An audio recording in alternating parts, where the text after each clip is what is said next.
It is time.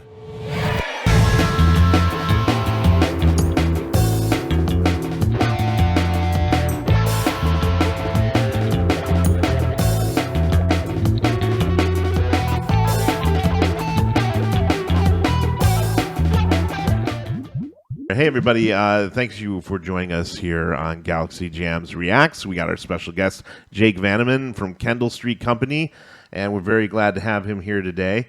This is a British band from Southport and comprised of Ian Ball, Paul Blackie Blackburn, Tom Gray, and Ben Otwell, and also Ollie Peacock. What a great name. Yeah, I like Ollie that. Peacock. Ollie Peacock on drums, synths, and computers.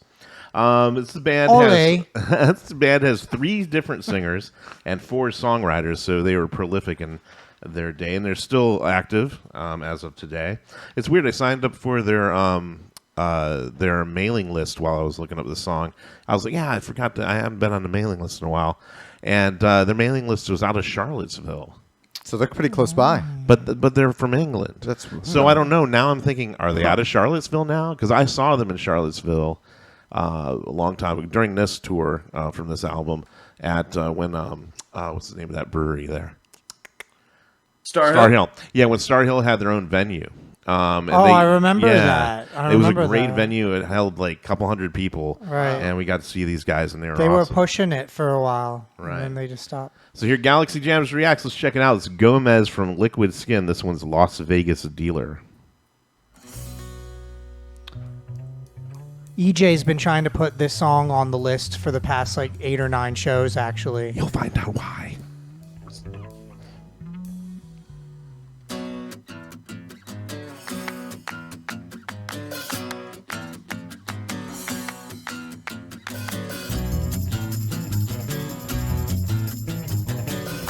Here we go with the bass. Goodbye, Laura Lee, my precious Laura Lee has gone.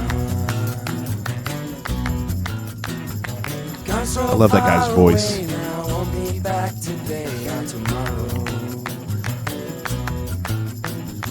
Goodbye, Laura Lee, my precious Laura Lee has gone. It's giving me a Beck vibe. But is he away with the fairies? Is he away with me? Take him away, it's free. I play anywhere I choose. Did he get into the sequel? How is Nuno these days? Take it away, cause I don't harmonization care going on there. Also, when the backing vocals came in, they spread really far across the stereo. Mm-hmm. Right. The higher pitch things, right? Okay.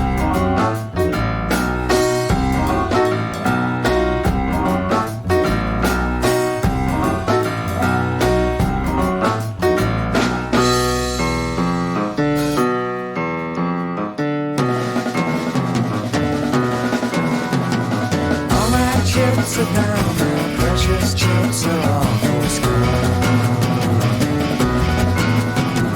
Find a better color, dear a man without a son.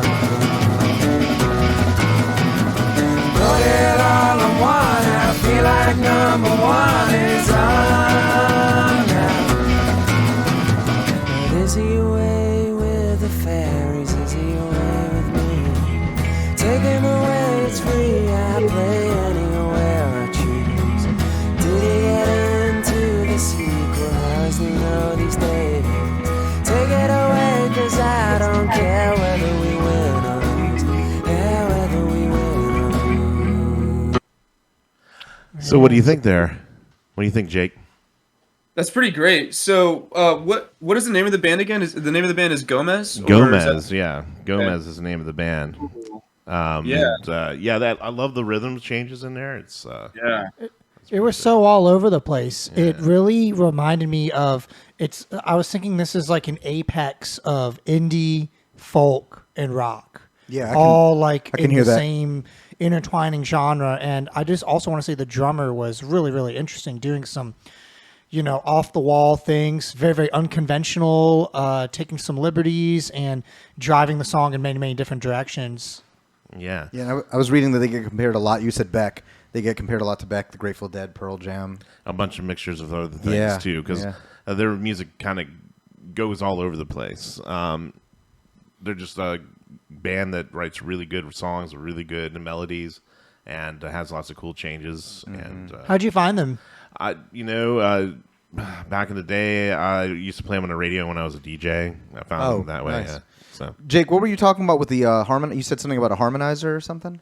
Oh, it just like I don't know what section of the song it was because there were so many different sections of the song, but when they were playing some of the guitars, it reminded me like the parallel motions that they were doing like really reminded me of like a kind of a grungier, like just a taste, like ever so slightly. Right.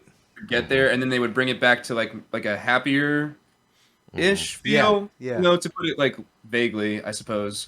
So I liked that they like teased that kind of darker emotion for like a split second before bringing it back. It's like the Lumineers, but they decided to be like more dark and heavier, and like you said, grungier. You know, that's another thing I was getting, those typical like stomp clap bands. You know, Stomp, clap, hey. yeah, stomp clap, hey. But this is like really taking that into a whole nother direction. Yeah, and I like. oh, go ahead. I was gonna say the vocal harmonies. I mentioned this as well. Like the more higher pitched ones came in on the right side, like delayed, so it was kind of like it's not almost an arpeggio, like across the sound field. So I appreciated that. I've got like some nice monitors set up right here. That I was gonna say, I wish I didn't hear the exact thing that you were hearing, but that's maybe we need to do that. That sounds cool. We need to invest. Yeah, right. it's like they were hesitating ever so slightly coming in compared to the lower pitch. It created this. Like a cascade almost of Yeah, I harmony. like this weird Yeah. stutter or dissonance. Yeah.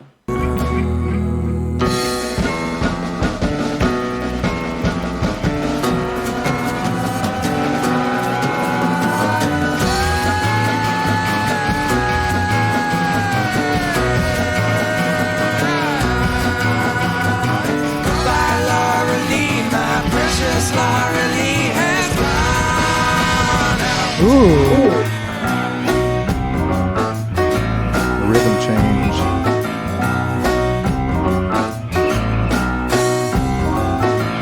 That's such an interesting piano part.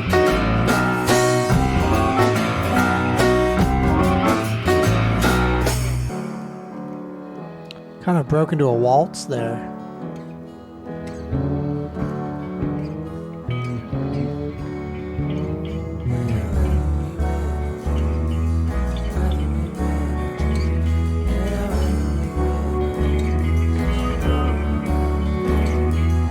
Is he away with the fairies? Is he away with me? Take him away, it's free. I play anywhere I choose. Did he get into the sequel? Those two first chords, These days. Take it away, cause I don't care whether we win or lose. Yeah, whether we win or lose. The end was giving me a Ween vibe. Yeah, I I can see saw that. that, yeah. You know, you were kind of breaking up there for a second. What did you say towards the end of the song? Oh, I was just pointing out the moment where the like slight grunginess happens for me in those first two chords of those sections. Yeah. I really like them. Ian Ball's voice is so distinct. He's the one that has that kind of gravelly voice in the band, and that mixed with Tom Gray and Ben Otwell. Whenever they trade off, it's nice. I like bands like that can trade off vocals, but yet they do it so much that it becomes their sound, and so it's like they have three lead singers. That's really cool. Yeah. Yeah, they do it on every song. So there's certain parts that each one sings, and so it just becomes that Gomez sound. Sounded like there was like 4 different songs in that one song. I mean, how many, 3 to 4 minute tracks have we all heard? I mean, just like that Washed Out song we just heard, it was like the same thing the whole time, right? Which isn't a bad thing, but it's so interesting how these guys take 3 to 4 minutes and it's just absolutely nuts. They don't stick on one thing. Yeah, it's really, I would be really hard because we've written stuff that has a lot of different parts to it, and our songs are like 8 to 10 minutes. And how hard To fit all that in. to fit it all in, because you want to let it breathe. Ooh, I really like that part. Let's let it breathe. But they're doing it for the 4-minute track, and so they just They have to switch quick. pop it right in there. Yeah. Yeah. So it's cool. I think that the quick switching is to the advantage of the song, though. The Right. track feels hectic. Like looking at the art Like it feels that's a hectic scene that's going on right there. Somebody's laying or have just been hit or Stabbed. the person's walking away with disregard for the humanity of it. Like it feels the song feels like that. It feels good. There's like Cage's aspect, but at the same time the painting's like very flat and stark. Yeah, great input. And then also it looks like the cover art was scribbled in a hurry, which kind of gives like a fleeting like sense of urgency, which I was getting from that song too. Yeah, and distressed on the sides as well. Uh-huh.